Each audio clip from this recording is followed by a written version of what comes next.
বেশ অনেকদিন আগের একটা ইচ্ছে পূরণ হয়ে গেল আলহামদুলিল্লাহ। আর সেই সাথে থাকছে আজকে একদম অথেন্টিকভাবে আমার তৈরি করা রেড ভেলভেট কেকের সুন্দর একটা ডেকোরেশন ভিডিও। আসসালামু আলাইকুম ভিউয়ার্স, কেমন আছেন সবাই? আশা করছি সবাই অনেক বেশি ভালো আছেন। তো এই যে প্রথমেই দেখতে পাচ্ছেন আমি এখানে একটা রেড ভেলভেট কেকের বেস নিয়ে নিয়েছি। আর এই যে কেকটা, এটা কিন্তু একদম অথেন্টিকভাবে রেডি করা আমাদের একটা কেক। এই কেকটাতে আমরা বাটার সহ যা যা লাগে, সাওয়ার ক্রিম থেকে শুরু করে সব কিছু দিয়ে এটা মেক করি। আর এই কারণে এই কেকটার প্রাইস কিন্তু তুলনামূলক অন্যান্য ফ্লেভার থেকে একটু বেশি হয়ে থাকে।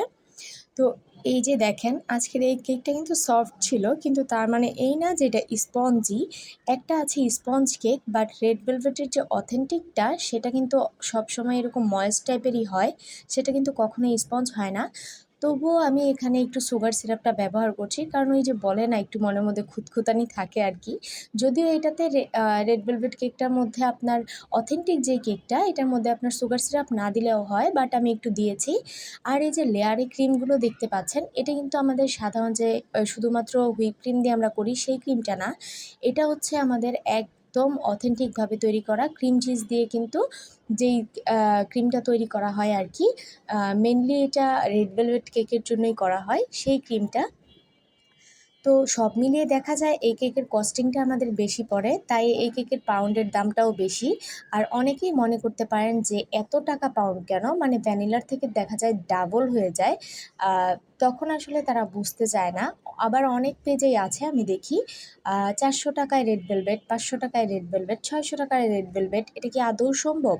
কারণ আমার কস্টিংটাই তো প্রায় এরকম পড়ে যাচ্ছে, তাহলে আমি কিভাবে করে 600 আর 400 টাকায় এরকম কেক সেল করব?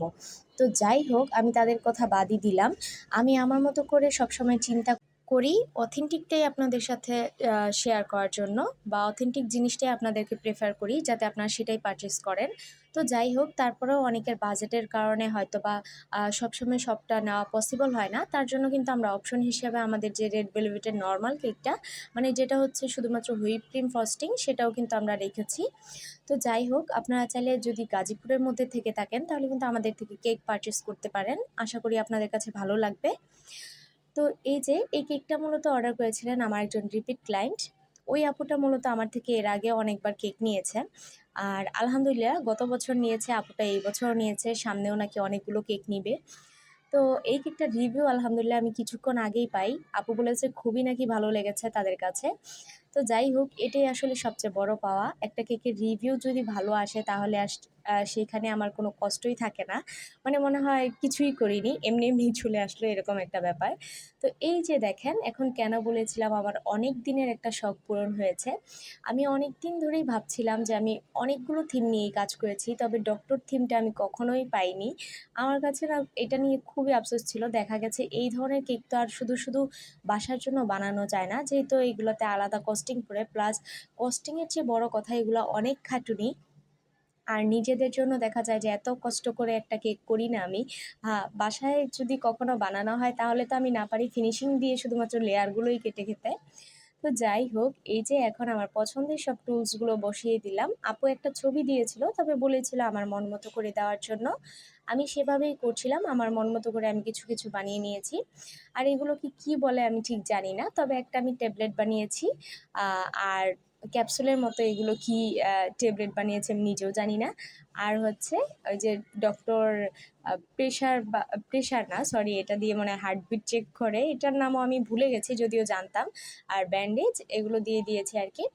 তো যাই হোক, আমার কাছে কেকটার লুক ভালোই লেগেছিল, কিন্তু একটা ভুল আমি করেছি এখানে, যেটা হচ্ছে কেকের বোর্ডের যে বেশি যেখানে ফাঁকা ছিল আমি ওই দিকে না ঘুরিয়ে কেকটাকে উল্টো দিকে ডেকোরেশন করেছি, যেই কারণে একটা পাশ অনেক ফাঁকা লাগছিল বোর্ডের। আর এরকম দেখালে কিন্তু কেকের লুকটা অনেকটা নষ্ট হয়ে যায়। সেটা ভেবে আমার মনটা একটু খারাপ হচ্ছিল, কারণ ছবিতেও খুব একটা ভালো আসেনি, মনে হচ্ছিল বাঁকা বাঁকা একটা কেক। তো কি আর করব, আমি তো করে ফেলেছি, এখন আর এগুলো সরানো উপর থেকে পসিবল ছিল না। আর এই ধরনের ফন্ডেন্টের টুলসগুলো যদি আপনারা বানানো দেখতে চান, সেটাও কিন্তু আমাকে কমেন্ট করে জানাতে পারেন। যদি সম্ভব হয়, আপনাদের ভালোবাসা পাই, তাহলে কিন্তু অবশ্যই আমি শেয়ার করব। আর এই যে লাস্টলি একদম শেষে আমি এখানে কিছু সুগার বল দিয়ে দিচ্ছি, কারণ এটা না দিলে আসলে কেকটা খুবই ফাঁকা ফাঁকা লাগে, যেটা দেখতেও ভালো লাগে না আমার কাছে। তো এখানে আমি ছোট সাইজের ২ টা সুগার বল ব্যবহার করেছি। আর এগুলো কিন্তু সম্পূর্ণ এডিবল, মানে এগুলো খাওয়া যাবে। এগুলো এক ধরনের সুগার দিয়ে রেডি করা হয়।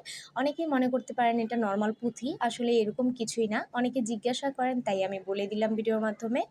আর যাই হোক, এই যে আমার কেকের ফাইনাল লুক কেমন হয়েছে অবশ্যই কিন্তু সবাই জানাতে ভুলবেন না।